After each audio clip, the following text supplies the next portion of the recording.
আলাইকুম রহমতুল্লাহি ওয়া বারাকাতুহু। বেহেশতের দ্বিতীয় খণ্ডের কিতাব থেকে জুমার দিনের আদব মাসআলাটি বলার চেষ্টা করব ইনশাআল্লাহ। ওয়া মা তৌফিক ইল্লা বিল্লাহ। প্রত্যেক মুসলমানের বৃহস্পতিবার দিন শেষ বেলা হইতে জুমার জন্য প্রস্তুত হওয়া এবং যত্ন লওয়া কর্তব্য। বৃহস্পতিবার আসরের পর দুরূদ, ইস্তেগফার এবং তাসবিহ তাহলিল বেশি করিয়া পড়িবে। পরিধানের কাপড় ধুইয়া পরিষ্কার করিবে। যদি কিছু সুগন্ধি ঘরে না থাকে, অথচ আনাইবার সঙ্গতি থাকে, তবে ওই দিনই আনাইয়া রাখিবে, যাতে জুমার দিনে ইবাদত ছাড়িয়া এইসব কাজে লিপ্ত না হইতে হয়। ওদের বুজুর্গানে দিন বলিয়াছেন যে, জুমার ফজিলত সবচেয়ে বেশি যে ব্যক্তি পাইবে, যে জুমার প্রতীক্ষায় থাকে এবং বৃহস্পতিবার হইতে জুমার জন্য প্রস্তুত হয়। আর সর্বাপেক্ষা অধিক হতভাগা সেই ব্যক্তি যে জুমা কবে তাহার খবরও রাখে না। এমনকি জুমার দিন সকাল বেলায় লোকের নিকট জিজ্ঞাসা করে যে, আজ কি বার। অনেক বুজুর্গ লোক জুমার জন্য তৈয়ার থাকিবার উদ্দেশ্যে বৃহস্পতিবার দিন গত রাত্রে মসজিদে গিয়া থাকিতেন।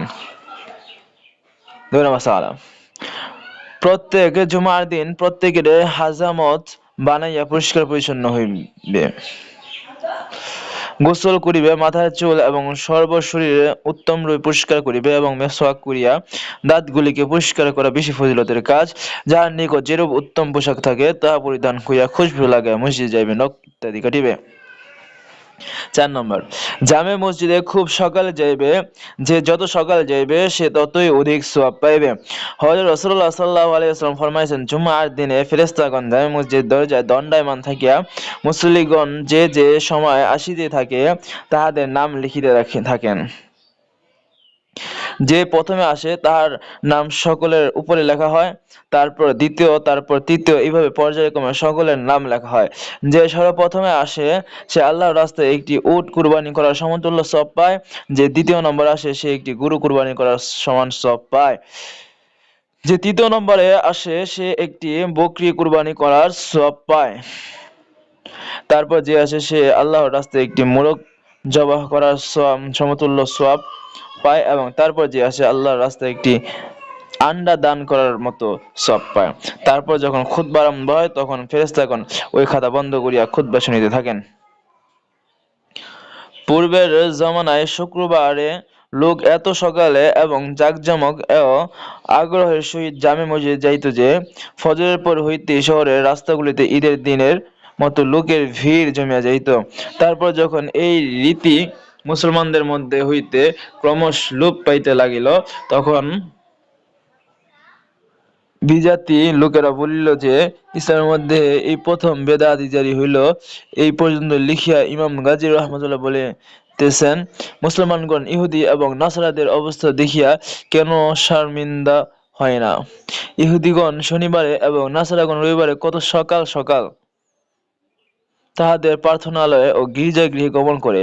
ব্যবসায়ীগণ প্রান্তকালে কেনাবেচার জন্য বাজারে যাইয়া উপস্থিত হয়।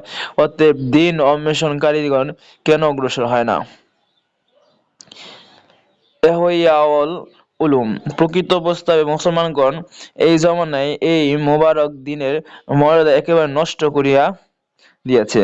তাহারা এতটুকু জানেন না যে আজ কোন দিন এবং তাহার কি বা মর্তবা। অতি পরিতাপের বিষয় যে দিনটি এককালে মুসলমানদের নিকট ঈদ অপেক্ষা বেশি প্রিয় ও মর্যাদাবান ছিল। যে দিনের প্রতি রাসূল সাল্লাল্লাহু আলাইহি ওয়াসাল্লাম গর্ব ছিল, পূর্বযুগের উম্মতদের যাহা জোটে নাই, আজ মুসলমানদের হাতে সেই দিন এমন অসহায়ভাবে অপদস্থ হইতেছে। আল্লাহ প্রদত্ত নেয়ামতকে এভাবে বরবাদ করা অতি বড় নাশকরি, যাহার অশুভ প্রতিক্রিয়া স্বচক্ষে দেখিতেছি। ইন্নালিল্লাহ।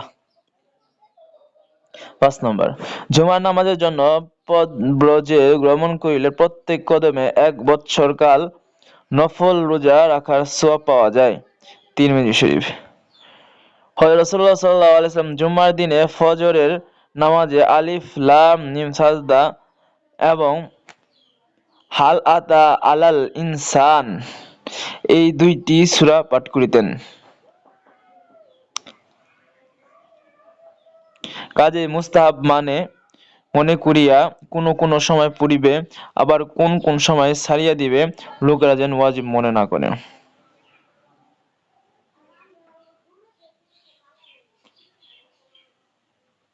7 নম্বর, জুমার নামাজে রাসূল সাল্লাল্লাহু আলাইহি ওয়াসাল্লাম সূরা জুমআ এবং সূরা মুনাফিকুন এবং কখনো কখনো সাব্বিহিসমা এবং হাল আতাকা হাদিসুল গাশিয়া এই দুইটি সূরা পাঠ করিতেন। জুমার দিনে জুমার নামাজের আগে কিংবা পরে সূরা কাহফ তেলাওয়াত করিলে অনেক সওয়াব পাওয়া যায়। হাদিস শরীফে আছে, যে ব্যক্তি জুমার দিনে সূরা কাহফ তেলাওয়াত করিবে, কিয়ামতের দিন তাহার জন্য আরশের নিচে আকাশতুল্য উচ্চ একটি নূর প্রকাশ পাইবে, যার দ্বারা তাহার হাসরের ময়দানে সব অন্ধকার দূর হইয়া যাইবে এবং বিগত জুমা হইতে এই জুমা পর্যন্ত তাহার যত সগীরা গুনাহ হইয়াছে সব মাফ হইয়া যাইবে। তবে কবিরা গুনাহ মাফ হয় না।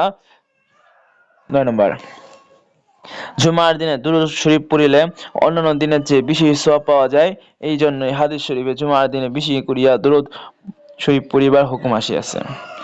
আল্লাহ তাআলা আমাদেরকে এই মাসালাগুলোর উপর সঠিক বুঝ দান করুক এবং এই মাসালাগুলোর উপর আমল করার তৌফিক দান করুক। ওয়া আখিরু দাওয়ানা আলহামদুলিল্লাহি রাব্বিল আলামিন।